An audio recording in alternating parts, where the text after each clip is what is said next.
blood on our hands, on our hands, on our hands. They're murdered on our watch, in our city, in our land. Wait, what is this bullshit? Wickedness within our heart, the root of where the sinner lies. Die to self, lose your life, follow Christ as sacrifice. Short-term pain, eternal gain, count the cost, he paid the price. Oh my god, do not tell me they made a rap song about anti-abortion shit.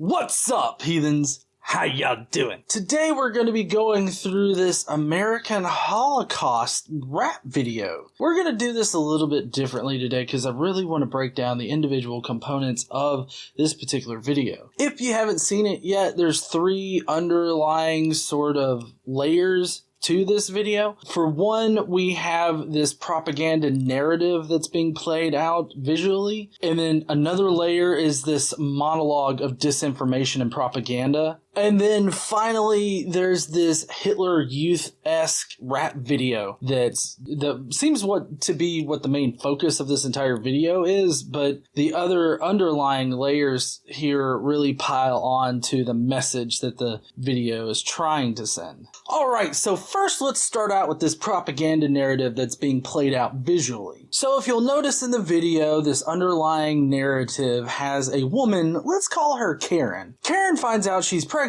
while her son plays with the neighbor child in the front yard. Then in the next scene, we are cut to her going over her bills and showing all of this red sticker stuff that basically means that her bills are past due. She can't afford to pay her bills. So obviously, the only choice that she has is to spend $1,000 or more to get an abortion, which is where she goes next. She goes to the local Planned Parenthood to get an abortion. She's of course met by these protesters that are out front, which they lovingly call themselves sidewalk counselors. Anybody that calls himself a sidewalk counselor, you should just immediately ignore. Next, we see her going into the Planned Parenthood, getting seen back into a room where she's obviously taking her small 6-year-old or 8-year-old child too, because you think that she's about to get an abortion for the pregnancy that she just found out that she had, which when she walks into the examination room, it looks like she's much farther along than just peeing on a stick. But she has her child sit down on the table, and then a doctor walks in, and she walks out of the room. Because she's not there to abort a fetus, she is there to abort the 6 to 8-year-old child. Then we cut to Karen at her baby shower, where she receives a gift of a picture frame. It's a picture of her and her child. It's the same picture that we saw earlier in the narrative. But on this picture frame, we have it written, "What about my life?" The whole idea of this narrative is to juxtaposition getting an abortion for a fetus and saying that that is just like getting an abortion for a 6-year-old child, because they consider abortion to be murder and a fetus to be a child. So the logic follows here that you wouldn't abort an 8-year-old child, therefore you shouldn't abort this fetus. This is of course flawed logic, primarily because a fetus is not a child. It's a fetus. Among this issue, there are a range of different issues with this particular narrative. For one thing, Karen here seems to be having trouble paying bills, so I don't know why she would think that the solution to her problem of not being able to pay bills or not have enough money is to spend even more money on getting an abortion. Another insinuation here is that all abortions are done because it's inconvenient for the mother. But the reasons why a woman would have to get or choose to get an abortion are so varying that you cannot pin it down to one single reason. This is an oversimplification of the actual decision of whether or not to get an abortion. Also, there's the obviously glaring thing, like I mentioned before, of the fact that you don't abort 6-year-old children. But ultimately, this narrative is just propaganda meant to spread misinformation or disinformation about the situation surrounding abortion. So the next layer we want to tackle is the monologue narrative that is presented in this particular video. How do you describe abortion? Well, in the United States right now, since Roe versus Wade, we've had about 60 million children die via abortion, the abortion industry. This is, of course, horseshit, mainly because fetuses are not children. One of the organizations, Planned Parenthood, kills about 1,000 children every single day. In fact, abortion services of Planned Parenthood are one of the smallest categories of services that is provided by Planned Parenthood. And there's far more other services that occur than abortions. But they want to spin this narrative that Planned Parenthood kills children at a rate of 1,000 per day, when in reality, the abortion of fetuses has only declined in years as more abortion services have been provided. So it seems like the cure for abortion is the widespread access to abortion and sex education services. There's about 3,000 children who die every single day in our communities across the United States. Remember, by children, he means fetuses. And they're killed through abortion. There's a number of different ways that you can take the life of your child in our country. See, this particular type of language here is meant as like an emotional fallacy, because he's trying to connect the emotion of love and care for a child to the emotions that would be surrounding getting an abortion or aborting a fetus. And that's just disingenuous at best and disgusting in general. Through abortion, you can kill your child via a pill. They have medical means of abortion through a pill that you take into your body, and it ultimately kills your child through a medication. Oh, you kind of mean like the bitter drink in the Bible that is actually prescribed to a woman who has cheated or whatnot on her husband and then needs to get rid of the possible fetus inside of her? You mean like that? But yes, over 91% of abortions done today are ones that are done through medicine. These medicines, they essentially induce a miscarriage, and they're completely safe. You can look up all the statistics and information on them that you want, but they are safe. There's also means of abortion that are most common in terms of the surgical abortion, where the doctor goes into the woman and essentially pulls the little boy or little girl apart limb from limb. So sharp instruments and tools are forced into the woman to tear the child into pieces, literally into pieces. So what he's talking about here is the dilation and evacuation procedure. These are only done for later abortions. These would be abortions after the second trimester. And recently a study was done in Texas where the actual restriction of abortion services has caused an increase in these types of abortion procedures. So it seems like your bullshit rhetoric here is only causing this exact procedure to happen even more. It's a lot like shooting yourself in the foot here, because you want it to stop, but you want it to stop by restricting women of their rights instead of providing wider access to abortion services, where over 58% of women that do get later abortions end up getting that because they didn't have access or the means to get an abortion earlier in their pregnancy. So if you really want to restrict that particular procedure from happening, then maybe you should be an advocate for wider access to abortion services. So that is the intro monologue, and then there's a monologue kind of in the middle of the rap video that talks about the persecution that they suffer through. I have one church. Friends went to their church. We'd like to start going to the mill, and the pastor said, well, we're really excited about that, but we have one question. Is it safe? And they came back and said, what do we tell them? I said, tell them no. Now, I do have to say that if you end up protesting or doing a counter protest to these individuals, never get violent. That is not the way to actually spread the message of being pro-choice or, advocating for a woman's right to choose is not through violence. You don't need to do that. And they're showing images right now of selected and specific events where people have attacked them.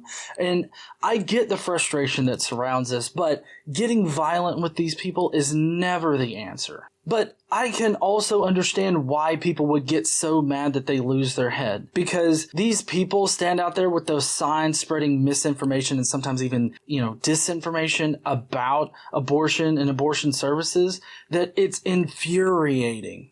Tell them it's not safe. Tell them they may get spit at. Tell them they may get hit.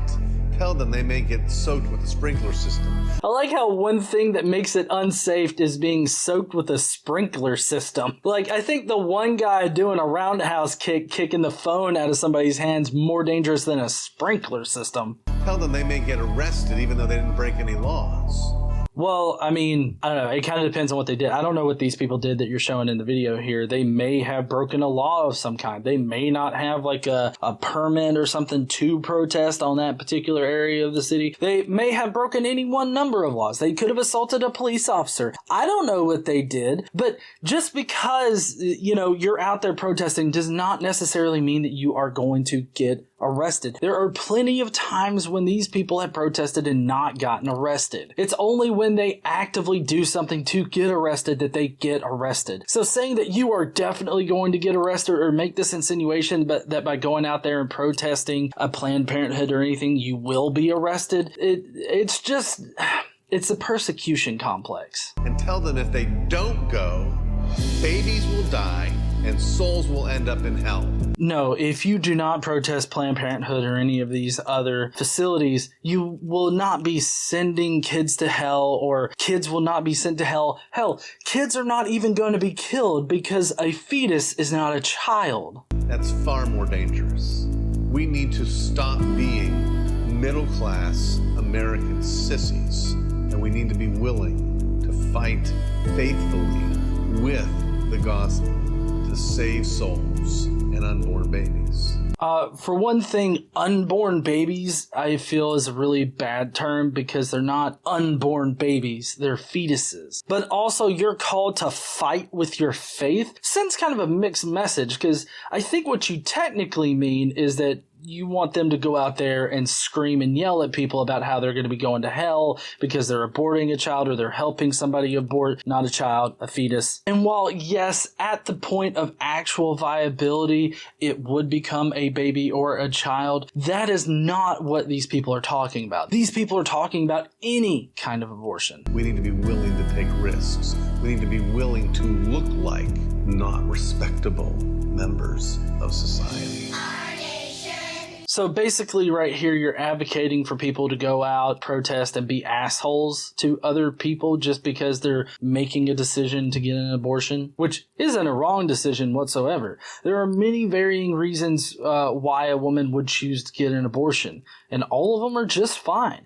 And then we come to the rap video portion of this video, which arguably the monologue portion could be seen as part of the rap video, but I broke that out into its own thing because it sort of spins the misinformation in sort of an informational type way, and I really wanted to combat that head on before getting to the actual rap video. There's blood on our hands, on our hands, on our hands. They're murdered on our watch, in our city, in our land. No, there's no blood on anybody's hands. What are you fucking talking about? The point of conception, DNA is in their strand, but we kill them anyway, trade our children for our plan. Okay, just because something it has human DNA does not mean that it's another person or a child, so I don't even know why you have that particular line in here. Sad to see these dads who refuse to be a man will kill their own son, what was done to son of man. So now you're likening fathers or potential fathers or these guys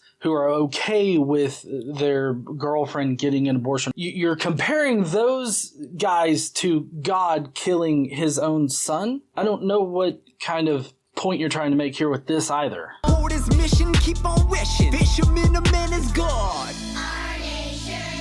Ah, yes, cue the Hitler Youth. They have these children in this music video chanting this thing, and honestly, I feel like any harm that could ever be done by abortion is so minuscule compared to what they are actually doing to these children right here. Putting them in this kind of video, having them chant that particular part of the song, I mean, really? Also, it is very telling that you have all of these blonde-haired, blue-eyed kids chanting this singular thing. I mean, I wasn't kidding when I compared this to the Hitler Youth. So many babies being murdered that we're losing count. No, babies are not being murdered. But again, they're equating a fetus with a baby. 60 50 million murdered in our country, that's a scary count. Wombs become a death camp, trash can, a burial. Wombs are a death camp now? I get that you're trying to liken the abortion situation here in America with the Holocaust. It is not a Holocaust because these are not children. These are fetuses. And with 91%, over 91% of abortions happening prior to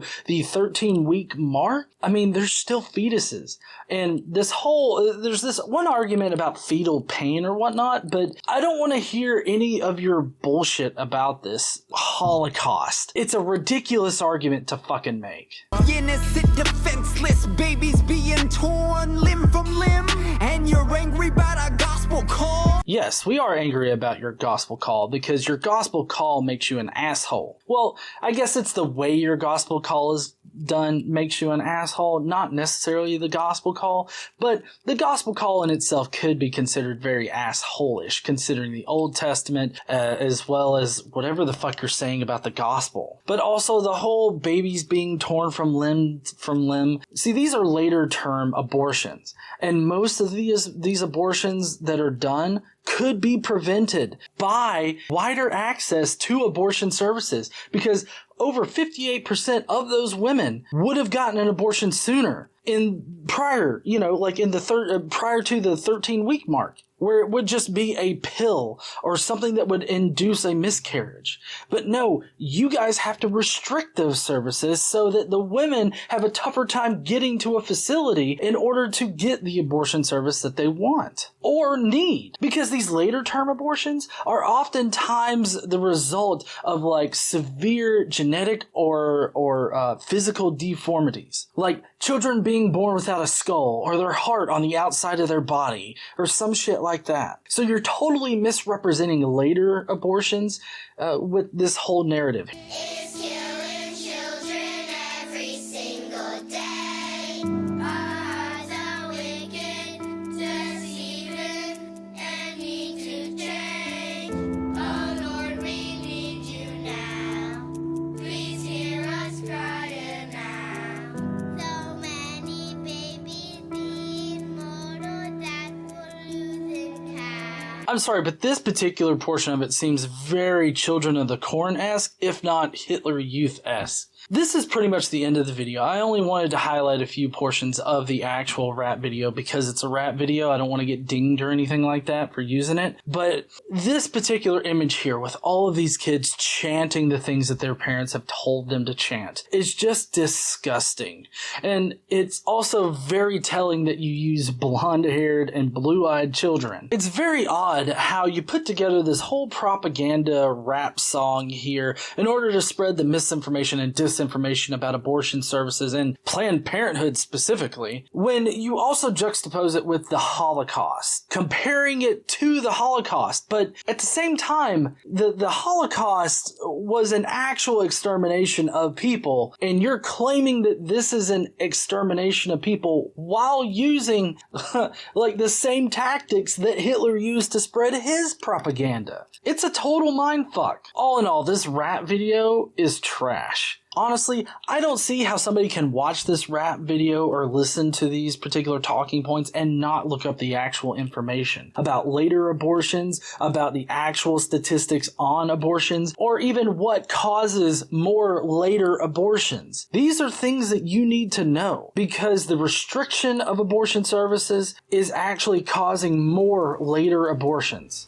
And this seems to be one of their main emotional selling points to the pro-life crowd, is the dilation and evacuation procedure. It's just so mind-blowing to me that they think that restricting abortion services will cut down on these things when scientifically and realistically, it only causes more of them to happen. Thank you, heathens, for watching this video today. Please, if you will, go down below, leave me your comments, your thoughts about this particular rap video. While you're down there, make sure you smash that like button and subscribe if you like, well, not if you like this kind of content, but if you like me ripping apart this kind of content, smash the like and subscribe. Don't forget to stand up and use your voice, and I will see you heathens later.